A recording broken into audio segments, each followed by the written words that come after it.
Buenas tardes. Nos honra presentar en este seminario a Eduardo Vágera, joven judío venezolano cuya trayectoria encarna el compromiso con la memoria, el activismo y la construcción de futuro. Nieto de la Mora Nucia Vágera, sobreviviente del Holocausto. Eduardo ha transformado la historia familiar en motor de acción. Se graduó en 2019 en el Colegio Comunitario Moral y Luces Herzliya. Se ha formado como madrij del movimiento juvenil Hashom el Hatzair, con el cual viajó a Israel para realizar el programa Shnat Hachshara, profundizando en historia judía, Shoah, historia de Israel, análisis regional del Medio Oriente y política israelí. Su activismo lo ha llevado a participar en campañas políticas en Israel con el partido Meretz y a representar a la juventud judía en espacios de cooperación interreligiosa a través de la CAIF. Como colaborador de Yad Vashem, ha contribuido a difundir el testimonio de su abuela, dignificando la memoria de la Shoah desde una perspectiva íntima y educativa. Eduardo es también fundador del movimiento Lihu, Líderes y Jóvenes Judíos Unidos, iniciativa que promueve el liderazgo plural, el diálogo y la acción comunitaria. Actualmente cursa estudios de Ingeniería Informática en la Universidad Católica Andrés Bello, integrando tecnología y pensamiento crítico en su visión de futuro. Su presencia en este seminario nos invita a pensar el judaísmo como legado vivo, como ética en movimiento y como plataforma para el encuentro entre generaciones, memorias y desafíos contemporáneos.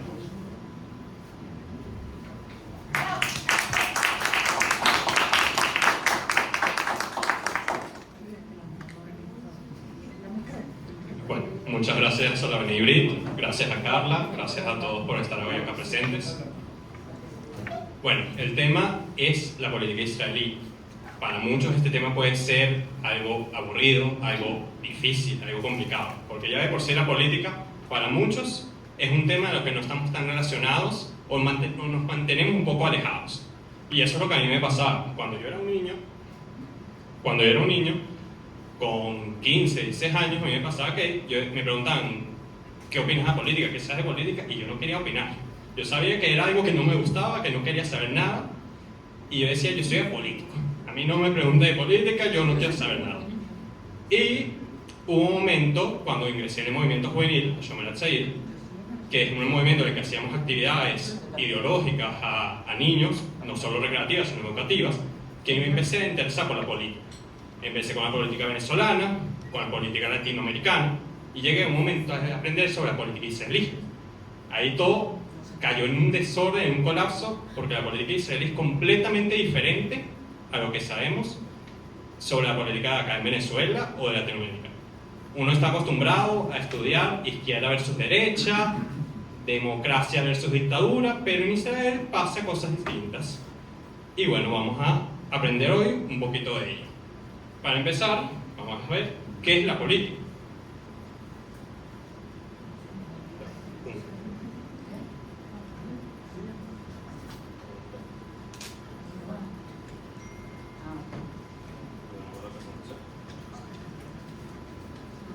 Ok, listo. Para empezar, la política, muchos aprenderán lo que se ve en estudios internacionales, en periodismo, y es la política puede definirse de varias maneras. Política es el conjunto de actividades asociadas con la toma de decisiones en grupos u otras formas de relaciones de poder entre individuos, como la distribución de recursos o el estatus. Yo lo preferí aprender de otra manera. Para mí, ¿qué es la política? La política lo es todo. ¿Cómo así? La política es cada decisión que ustedes toman, cada ideología, cada pensamiento. ¿Por qué me estoy parando hoy temprano? ¿Por qué quiero llegar hoy exacto a la Bnei Brit a las 4 y ser puntual? ¿Por qué decidí irme de manera elegante, de manera casual? ¿En qué instituciones trabajo? ¿Por qué activo allá? ¿Por qué trabajo de esto? ¿Cuál es mi visión, incluso en la parte económica? Si compro un producto o compro otro, ¿es por lealtad? ¿Es por el precio? Todo pensamiento, toda actitud, toda acción que tomamos es política, sin importar de qué. Y esto, en Israel o en la cultura judía, se ve bastante. ¿Por qué? Porque siempre hemos vivido en agrupaciones, no vemos el individuo, sino que vemos cómo el judío apoya al otro. Y en las calles de Israel se ve no solo en la política que estamos acostumbrados, del gobierno, del parlamento, sino que lo vemos incluso en las calles. Esta foto que ven acá es de Hapoel Tel Aviv, un equipo de básquet, que también existe el equipo de fútbol de Hapoel. Hapoel en hebreo prácticamente viene del partido laborista. No significa que el equipo de básquet o de fútbol sea totalmente ideológico a este partido, pero se creó con unos fundamentos, con un pensamiento, con una ideología que todavía a día de hoy se siguen manteniendo, aunque no tenga nada que ver con la política. Este es otro equipo de fútbol que se llama Betar Jerusalén. Betar está totalmente ligado a lo que es la derecha, o el Likud hoy en día, que es el partido de Benjamin Netanyahu, ya lo aprenderemos un poquito más adelante. Lo mismo, un equipo de fútbol ligado a una ideología de derecha que se ve y se escucha en las calles. Los propios bancos, estos son los dos bancos principales en Israel, Bank Hapoalim, que es el rojo, que es la traducción, vamos a decir, el banco laborista, y Bank Leumi, que es el banco liberal, el banco de, vamos a decir, derecha. No tienes que ser de una ideología política u otra para pertenecer en un banco, pero los nombres en las calles, todo se mantiene y se puede ver el día a día. Y bueno, ya las campañas políticas, los letreros, con los partidos, con los representantes, que es la política que ya sí estamos más acostumbrados. En 1948, cuando Israel se funda con dos ideologías fuertes que tenían que ser una entidad nacional judía y una entidad democrática. Ahora, ¿cómo se mantiene esto de que sea judío y democrático? ¿Qué es ser judío? Que un Estado sea judío, que únicamente puedan vivir judíos, que solamente pueda haber valores judíos, únicamente de judíos para judíos, y no, porque ahí perdería el carácter democrático. Cuando hablamos de entidad judía, nos referimos a que haya ciertos valores judíos, que sea la mayoría judía, que sea un Estado para el pueblo judío, pero que pueda haber otras personas, otras entidades, otras etnias, otras religiones que también se lo puedan compartir. Lo primero que podemos ver, como el Estado judío, es ciertos valores o ciertas cosas en la bandera, en los escudos, en las calles, que nos da ese valor que lo relacionamos con el judaísmo. Un ejemplo es la bandera. La bandera de Israel simboliza, lo primero es el talit, que es la tela que nos ponemos cuando rezamos, que mantiene también los colores blanco y azul con las franjas. La estrella de David, que es la estrella que es relacionada totalmente con el judaísmo. Aquí podemos ver una foto de esa relación del talit con la bandera. Otro ejemplo es el escudo de Israel, que es la menorá. La menorá era el candelabro que estaba en el antiguo templo sagrado construido por el rey Salomón. También lo mantenemos hoy en día en el Estado. Y algo tan simple como los letreros en las calles, que se puede ver el idioma el hebreo, que es el idioma oficial, que también es el idioma bíblico, pero aparte se puede ver otros idiomas como el árabe, que también es un idioma oficial de Israel. Aquí se puede relacionar que Israel no es un Estado aparte en el cual puede haber judíos, pero puede haber otras religiones, otras etnias, y también se le da su respectivo valor. Por ejemplo, en Israel hoy en día el 20% de la población es árabe musulmana. Ahora, la democracia en Israel existe. Pues vamos a ver qué dicen los índices de democracia más grandes que existen, que el Freedom in the World 2025, Freedom Hub, le da una puntuación global de sobre 100 de 73. Este no es un índice que diga que es el 73 del mundo, sino que de 100 características que dan para decir cuál es el país con más democracia, con menos democracia, le dan el 73, que está bastante bien si lo comparamos con otras democracias. Le dan el estatus mundial libre, free, y la posición en el Medio Oriente es clasificado el único país libre en toda la región. No hay ningún otro país en la región del Medio Oriente que le den también el mismo estatus de free. Otro índice que es el más conocido, que es el índice de democracia de Economist Intelligence United, le da un índice, perdón, le da un puesto mundial actualmente entre los 30 y el 40 mundial. En los últimos años ha estado bajando un poquito en los puestos, En 2016 fue el puesto más alto que estuvo en el puesto 22, pero por las razones que ya conocemos sobre cómo se está manejando actualmente la política, la guerra, la situación, cómo ha estado el tema mundial, la controversia, bueno, le han estado bajando los puestos. Pero todavía estar entre el 30 y el 40 mundial está muy bien comparado. Si vemos que hay 200 países en todo el mundo y es el primero en todo el Medio Oriente. La democracia en Israel es una democracia parlamentaria. Esto fue una copia que se le hizo al sistema inglés, al sistema británico, que es el mandato del imperio, estaba antes de que se creara el Estado de Israel. Esto lo idea el primer ministro que hubo, el primer ministro, David Ben Gurión, y decide que el sistema parlamentario va a ser, como digo, igual al de Reino Unido, y no va a contar con una constitución. La constitución, o sea, las leyes no se van a regir con un librito, el librito azul, la constitución no, sino que va a ser aprobada por leyes fundamentales que van a ser hechas por la Knesset. La Knesset es el parlamento israelí. La Knesset actualmente queda en Jerusalén, al comienzo fue en Tel Aviv, en un edificio que se llama el edificio de la ópera, que queda cerquita de la playa. El parlamento está creado con 120 diputados, o Haverei Knesset. Haber viene de la palabra amigo, entonces se puede ver que aunque sea un parlamento, aunque sea política, todavía allí se relacionan, se coalizan, porque al final todo el mundo está bajo Israel, representan al Estado de Israel.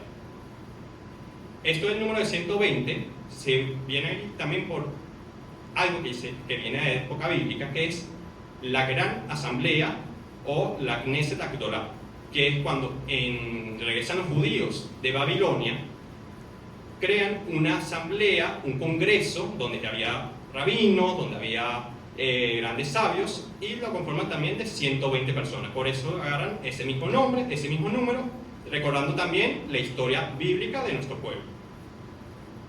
Acá en las fotos se ve el edificio de la Knesset, que es un edificio muy reconocido, como les digo, queda en Jerusalén. Este edificio queda en una zona que se le llama Kiryat Amemshalá, que hay también otras instituciones del gobierno. Amemshalá significa gobierno en hebreo, y es un edificio bastante bonito, bastante emblemático. Mucha gente se toma fotos en la menorá, que está a la izquierda, y bueno, el parlamento se puede ver ahí también las fotos por un lado. En Israel se cuenta con 3 poderes.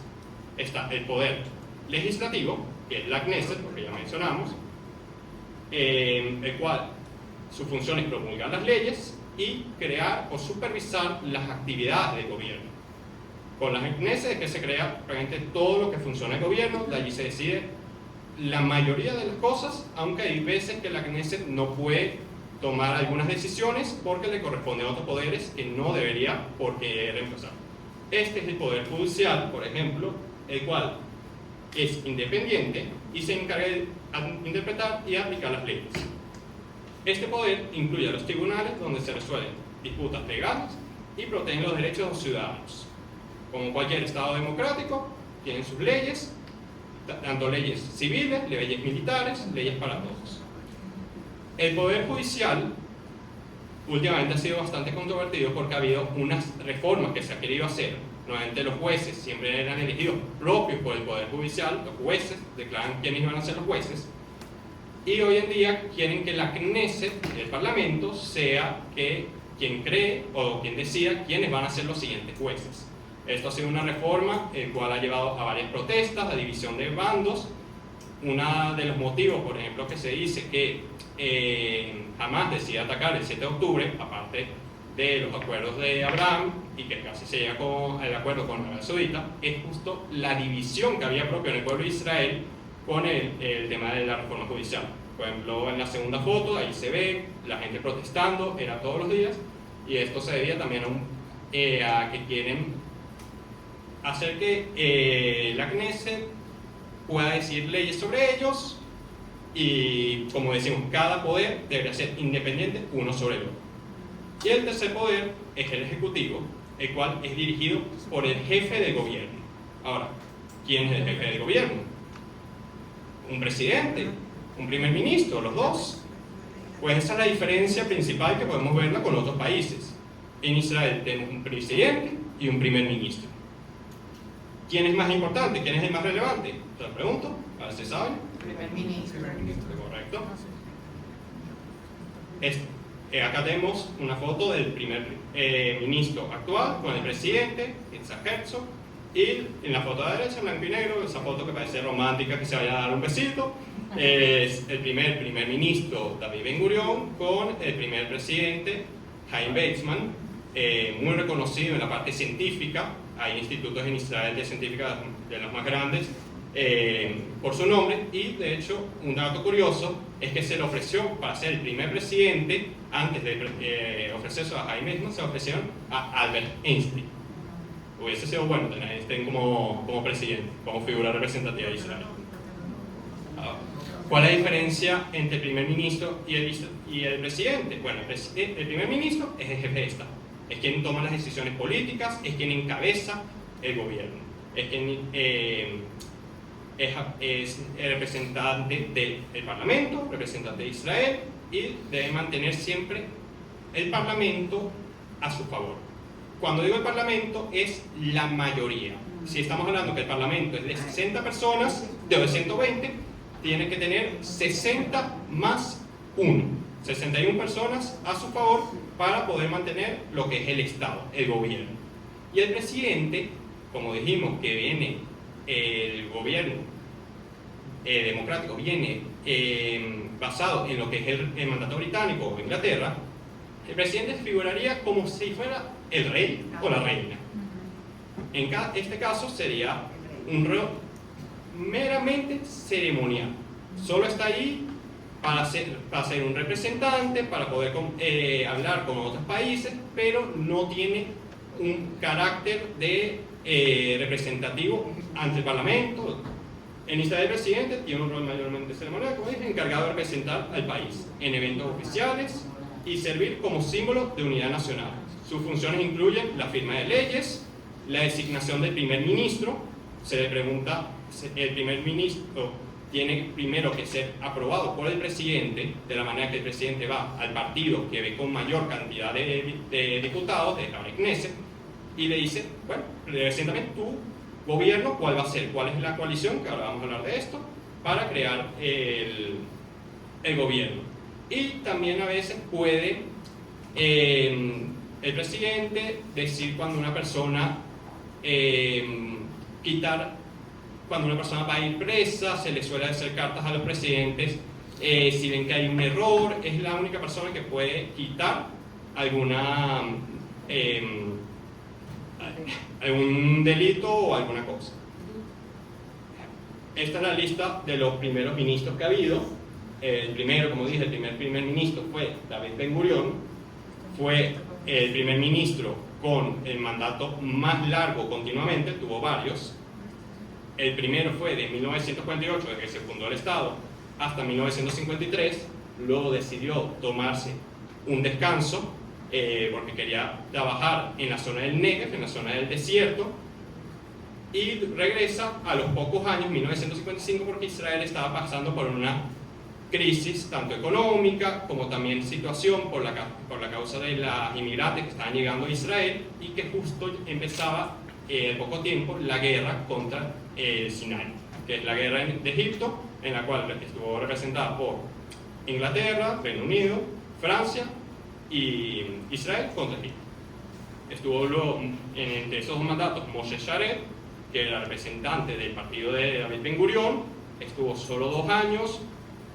Como digo, no fue muy relevante. Normalmente los primeros ministros se les suele recordar más por las noticias que hay en Israel, que suelen ser guerras. Así que en un periodo que casi no hubo guerras, que lo que hubo fue un periodo de transición, de inmigración, de economía, no es tan importante o no es tan recordado a la hora de la historia.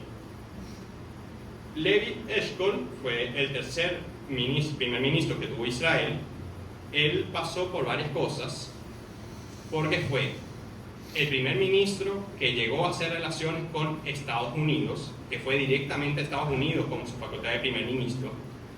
fue el primer ministro que pasó la guerra de los 6 días, aunque no se le atribuye tanto el éxito a él, porque cuando fue la guerra de los 6 días creó un gobierno emergente para la guerra, y se le suele dar más el recordatorio de la guerra de los 6 días, o el éxito de la guerra de los 6 días, a Moshe Dayan, que es el que a veces se recuerda por el que tenía un parche en el ojo, para el que haya visto alguna vez una foto de él.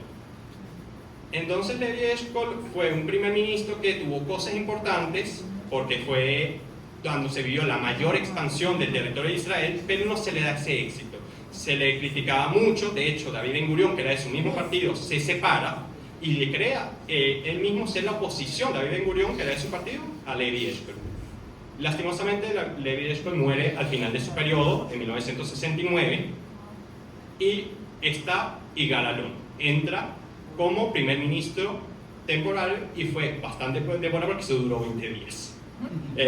Lo tengo allí por poner, pero realmente Yigal Allon se le recuerda no como primer ministro, se le recuerda más por el plan Allon, que es el plan donde se decreta qué se va a hacer con las tierras obtenidas en la guerra de los 6 días, en el cual dice cuáles tierras se van a anexar, cuáles tierras se deberían devolver, cuáles tierras deberían mantener un mandato militar, un mandato político y eso. Cuando sale Yigal Allon, entra la primera mujer primer ministro de Israel, la cual es también la tercera a nivel mundial. Así que Israel no solo ha mantenido caracteres de relacionarse con otras religiones o otras etnias, sino que también ha mantenido el tema de no el machismo o el feminismo desde el inicio de su historia.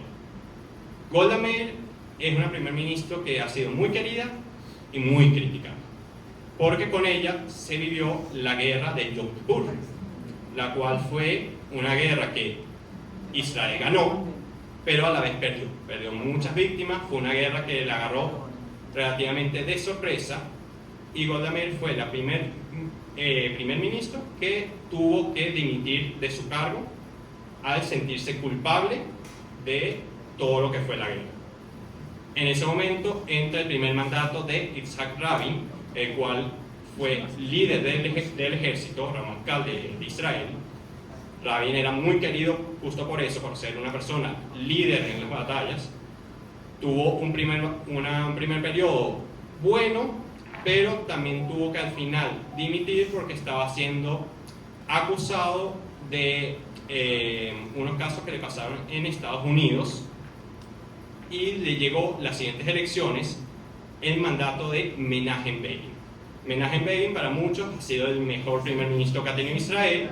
Fue el primer partido de derecha en llegar a Israel. Todos los anteriores pertenecían al partido laborista, al partido de izquierda. Menachem Begin ha sido principalmente la oposición desde el inicio. Desde Ben-Gurión ha sido la oposición, 30 años tardó en llegar al poder. E increíblemente, siendo el primer partido de derecha, también fue el primer partido o el primer gobierno en lograr hacer un tratado de paz con uno de sus enemigos.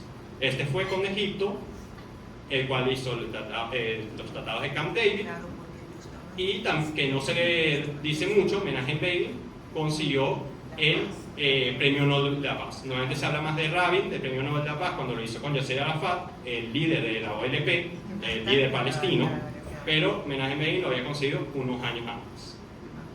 Después de Begin llega un periodo de Yitzhak Shamir. Begin también dimitió unos meses antes que le tocaba terminar su periodo, porque había fallecido su esposa, estaba con unos problemas de depresión y prefirió dimitir.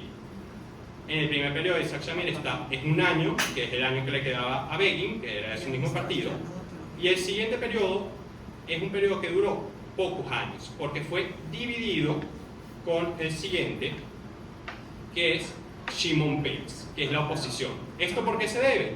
Porque en las elecciones que hubo entre Shimon Peres y Yitzhak Shamir se llegó prácticamente a un empate.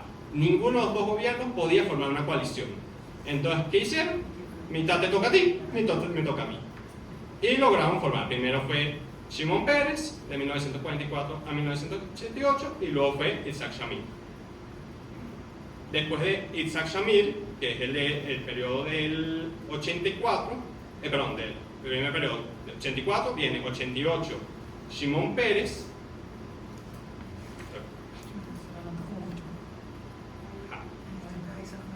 y luego del 84 es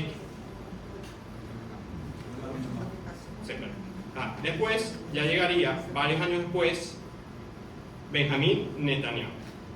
Benjamín Netanyahu, el primer ministro que conocemos, el más conocido, ha sido el primer ministro ya con el mayor mandato no consecutivo que ha tenido Israel.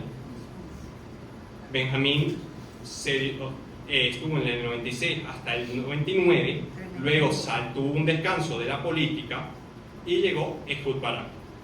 Ehud Barak no fue muy relevante, con un gobierno de 2 años, tuvo sus cosas, con el tema de que estaba justo terminando la guerra del Líbano, decidió salir totalmente los soldados de la guerra del Líbano, pero el que sigue es el mayor controversial, el primer ministro más controversial que ha tenido Israel, porque fue Ariel Sharon, que en el 2005 puso a Gaza, en tema que se desconectó totalmente Israel de Gaza, sacó a 8.000 judíos de sus hogares, de sus casas.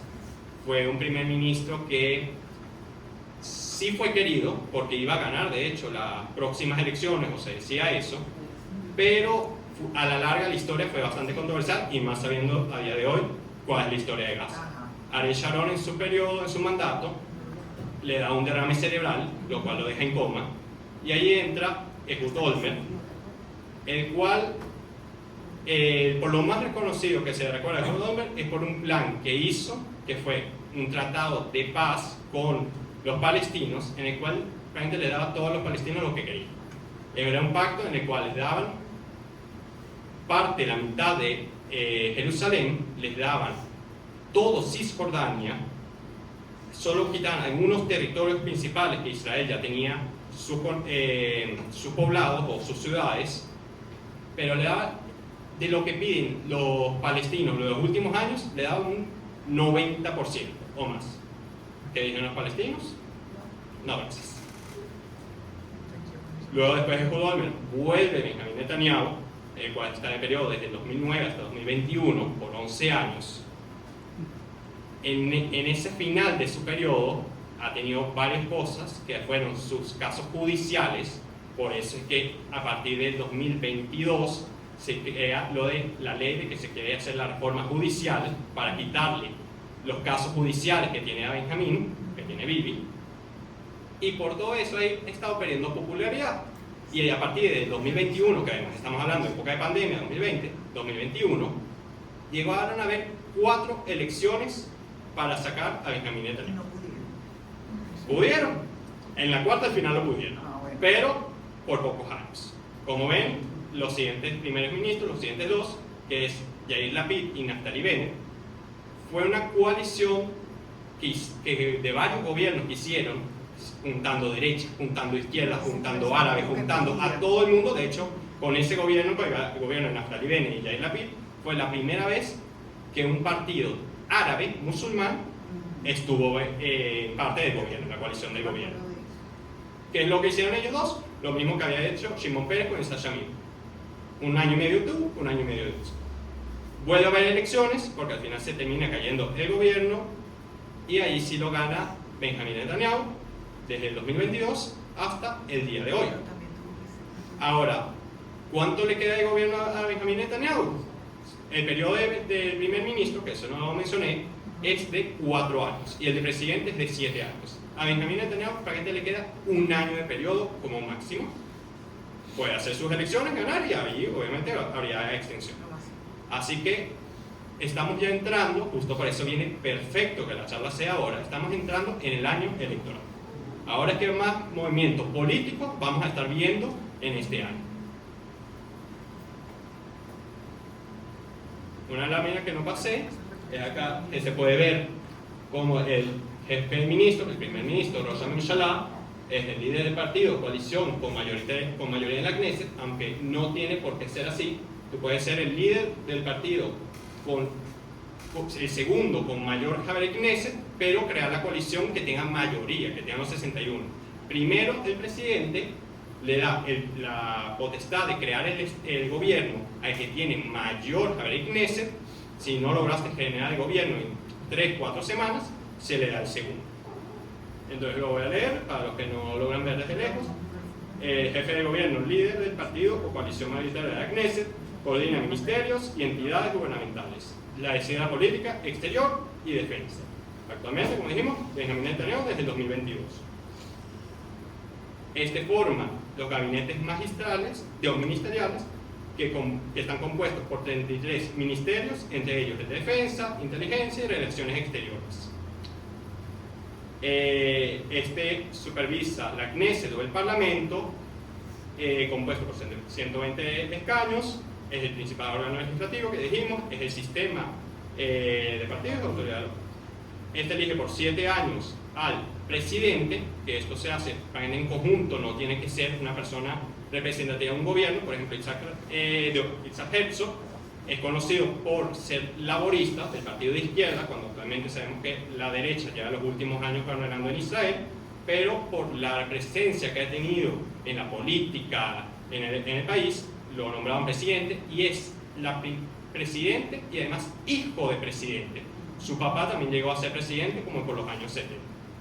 El presidente, como dije, es jefe de Estado, elegido por la Knesset, rol principalmente ceremonial, representa al país y tiene un papel unificado.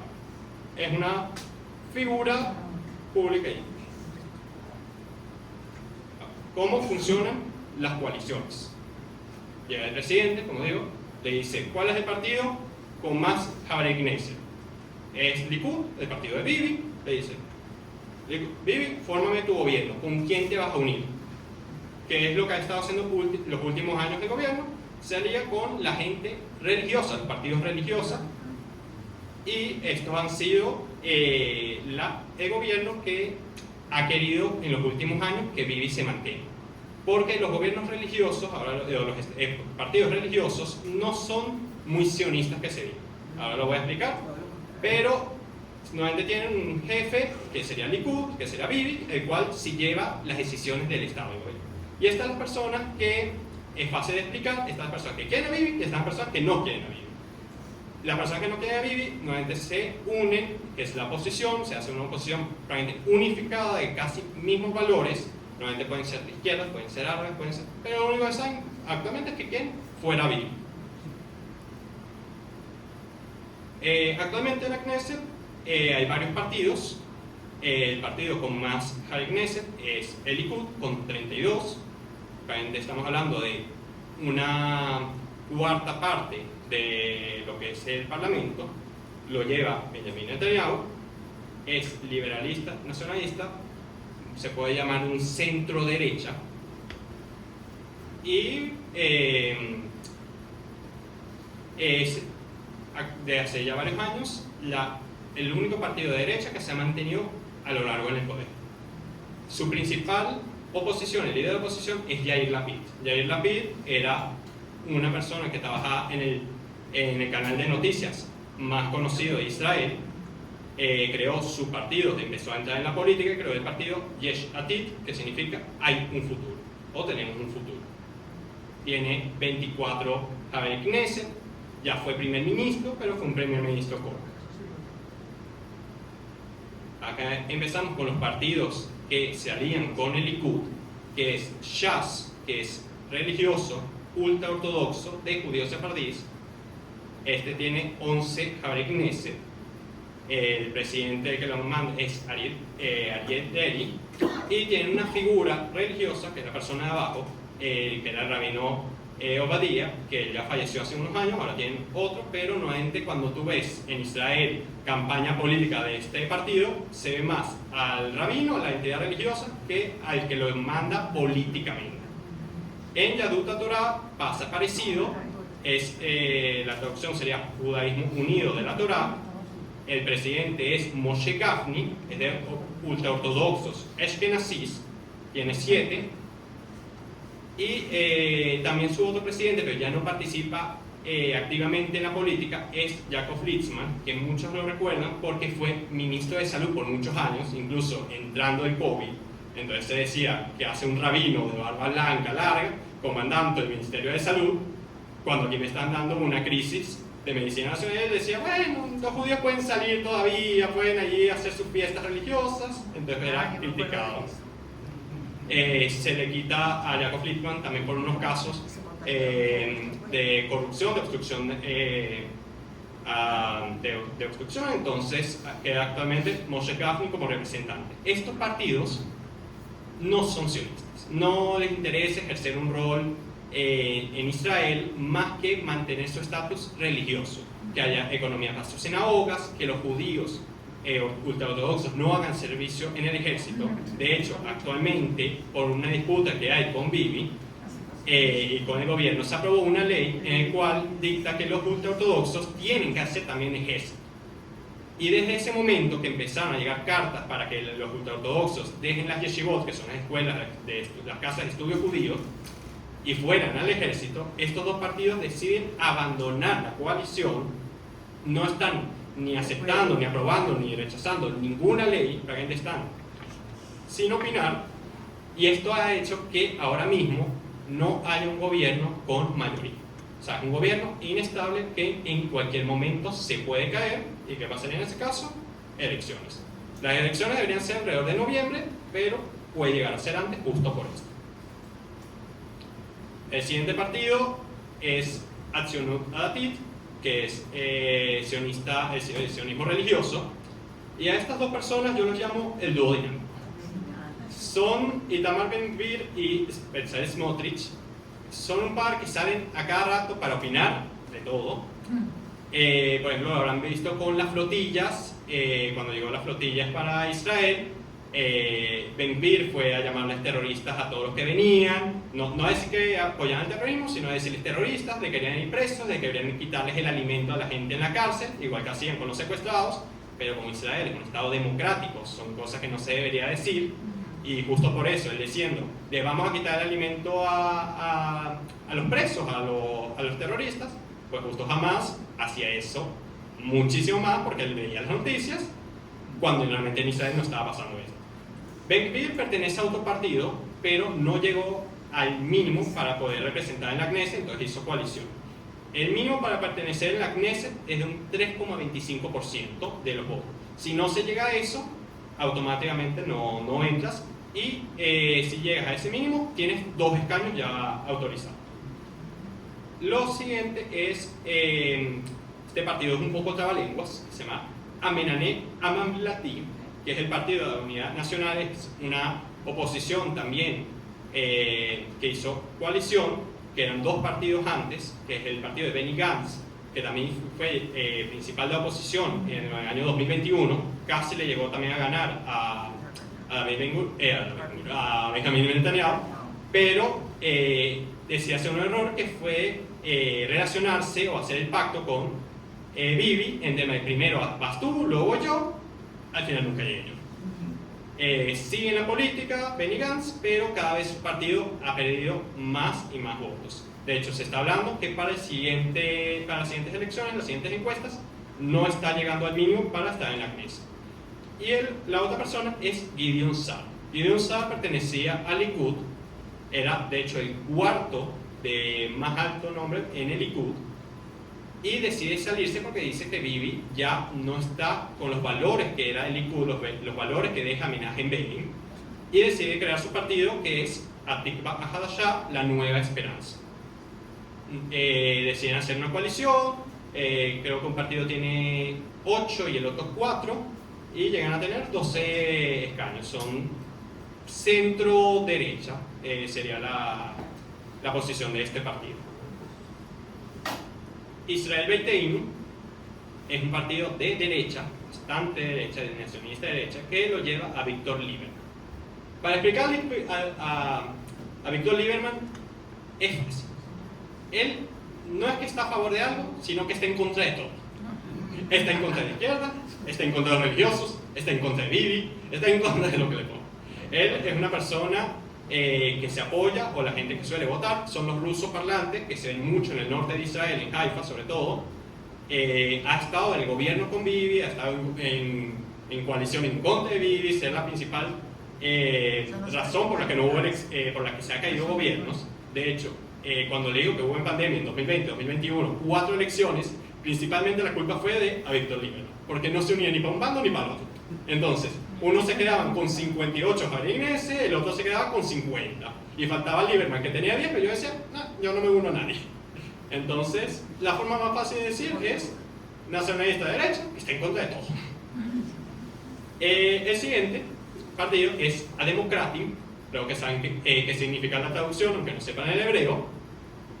No tiene nada que ver con los demócratas de Estados Unidos, pero sí es un partido de centro-izquierda. Es la unión de varios partidos de izquierda, entre ellos Abodá, que es el antiguo, es el nuevo partido de El Mapa, que era el partido donde antes era el laborista. Meretz, que es el partido en el que yo también representé, estuve varios años haciendo campañas políticas allá en Israel, con banderitas y yendo puentes. Y actualmente tiene 4 Javri Knesset, prácticamente se unieron para poder llegar a ese mínimo, al umbral mínimo, y para las siguientes elecciones se está esperando que vayan a llegar a mucho más.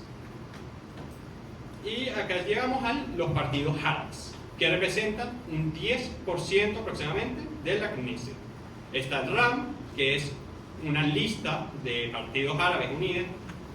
Sería un poquito de izquierda relacionado, pero no se puede decir que tenga una ideología clara, porque estamos hablando que son varios partidos juntos para llegar a ese mínimo. El presidente actualmente es Mansour Abbas, es un partido árabe, así que otra vez viendo lo mismo, se puede ver judaísmo, pero se puede ver también otras religiones dentro de Israel. Cuando digan que Israel es un estado aparte, le pueden mostrar el 10% de la Knesset, del parlamento, de quien toma las decisiones, es árabe. Y el siguiente partido es una mezcla entre árabes, entre judíos, entre comunismo, que es Hadash-Ta'al. Como ya dije, es árabe israelí, nacionalismo árabe, laicismo, o sea que no tiene que ver con la religión, es socialismo o comunista, y bueno, progresista. También tiene 5 igual que Ram. Si vemos esta gráfica de cómo se relacionan los partidos, pueden ver que, como dije al inicio, que no tiene que ver tanto como lo estudiamos acá en Venezuela, Latinoamérica, este partido es de izquierda, este partido es de derecha. También que tiene mucha importancia la entidad religiosa, si es religiosa o si es laica. Lo primero que podemos ver en la tabla, lo que más puede llamar la atención, es que vamos, en el segundo cuadrante, que es la parte de izquierda religioso, completamente vacía. No existe partidos de izquierda que sean religiosos. Normalmente la izquierda se suele relacionar más hacia lo laico. Lo otro que podemos ver es que la mayoría de los partidos se aglomeran hacia el lado de la derecha. ¿Eso qué se puede decir? Que si Likud cae, que si Bibi cae, el gobierno que estaría no sería de izquierda. Que muchos dirían, bueno, si la derecha cae, llega a la izquierda. En Israel esto no funciona así. Si la derecha cae, llegaría un partido aún más de derecha. Puede ser un poquito más religioso, un poco menos religioso, pero seguramente va a ser derecha o centro derecha, no mucho, pero sería así. En esta gráfica podemos ver en la primera barra que están hacia la izquierda es cómo quedaron en las elecciones del 2022. Y la del medio y la de la derecha es unas encuestas que se hicieron en junio y julio de este año, en el cual se puede ver que los partidos con más votantes, igual estas encuestas van cambiando bastante, es el Likud, que es el que bajó de 32 a 27, y está este partido Bennett. Bennett no es el nombre de un partido, sino es el nombre de Naftali Bennett, que también ya lo mencionaste, que fue primer ministro.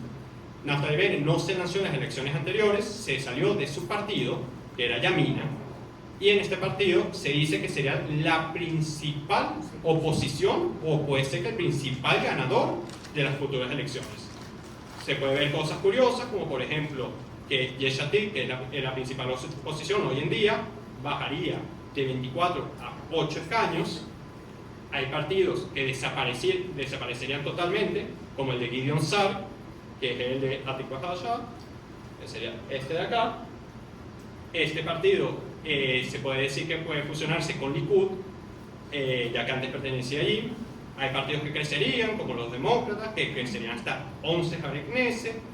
Y hay partidos, por ejemplo, el último, estos últimos dos son los partidos del dúo dinámico, como les mencioné antes, que hay uno que podría desaparecer, otro que podría resurgir, pero se están hablando de 8 o 10 parlamentarios. Acá podemos ver la encuesta más reciente que ha habido. Este es del canal 12, uno de los canales de noticias más importantes de Israel, en el cual todavía Bibi tiene una mayoría. Se dice que todavía seguiría siendo el principal ganador de las elecciones, pero si hacemos la suma de quienes harían la coalición con él, 27 más 9 del partido Shas, del partido religioso de los Sefaradim, otros 8 de Itamar Ben-Gvir, 7 de Yahudut Torah, llega alrededor de 50 y, haciendo los gráficos, no voy a sumar mucho, 54 Javel Knesset. No llega a los 61. Pero si sumamos también la otra oposición, tendrían que volver a hacer lo mismo que hicieron hace unos años, que es aliarse incluso con los partidos árabes. Se quedan al límite y empezarían con eso de un partido de derecha, un partido de izquierda, un partido árabe, un partido, lo cual genera mucha inestabilidad, mucho caos en la política. Puede ser que se llegue a formar de gobierno, pero a saber cuánto tiempo. Entonces, igual, estas son predicciones, son encuestas, todo esto puede cambiar, falta un año, y este año, como les digo, es crucial. ¿Por qué? Porque este año empiezan las campañas políticas, empiezan a salir leyes o partidos unos en contra de otros. De hecho, esta semana se están aprobando leyes que se podrían decir personales. ¿Cómo cuál? Por ejemplo, una ley contra Bennett. De hecho, lo están llamando así, ley contra Bennett, aunque obviamente cuando salga la ley lo van a llamar de otra manera. ¿Cuál es la ley contra Bennett? Que como Bennett se salió de un partido y se está uniendo a otro o a crear otro partido, se está diciendo ningún partido puede crearse o ninguna persona puede crear un partido sin antes pagar la deuda que ya existía de los partidos anteriores a los que ya estuvo. El partido donde antes Bennett estaba era Yamina, el cual está debiendo alrededor de unos 6 milloncitos de dólares. Casi todos los partidos suelen tener esa deuda, Likud, Yamina, Yesh Atid, pero ya son partidos que llevan sus años, ya llevan su historia, entonces no tienen ese problema. Por eso se dice, ¿quién es el único candidato que se está lanzando con partido nuevo? Bennett. ¿Cuál es el único que tiene una deuda grande que le va a costar pagarla? Bennett. ¿Y quién es la principal oposición de Bibi? Pues bueno, por eso se dice, igual esta ley pasa a primera instancia, son 3 instancias para poderlas aprobar, o sea que todavía no queda nada decretado. Otra ley que se está haciendo es una ley a favor de Bibi, de Benjamin Netanyahu, que son de que cualquier persona que esté como primer ministro y haya pasado por una guerra, que no se le pueda hacer juicios en su contra. Estamos hablando de los juicios que ya existían antes por lo de la reforma judicial. Estamos hablando también de que hay muchos que culpan a Bibi sobre lo que pasó el 7 de octubre, igual que se le reconoce los hechos buenos, como ahora que regresó a los secuestrados, también se le acusa de lo malo. Y bueno, ¿qué es lo que veremos el próximo año para ver si uno gana, si el otro? Bueno, por parte de Bibi, que sabemos que está en condiciones desfavorables. ¿Por qué desfavorables? Si vemos que hay una mayoría. Las elecciones se harían seguramente en noviembre. Eso es cerca del 7 de octubre. El 7 de octubre se va a recordar, se va a criticar, se va a decir quién tiene la culpa, aunque ya hayan pasado más de 3 años.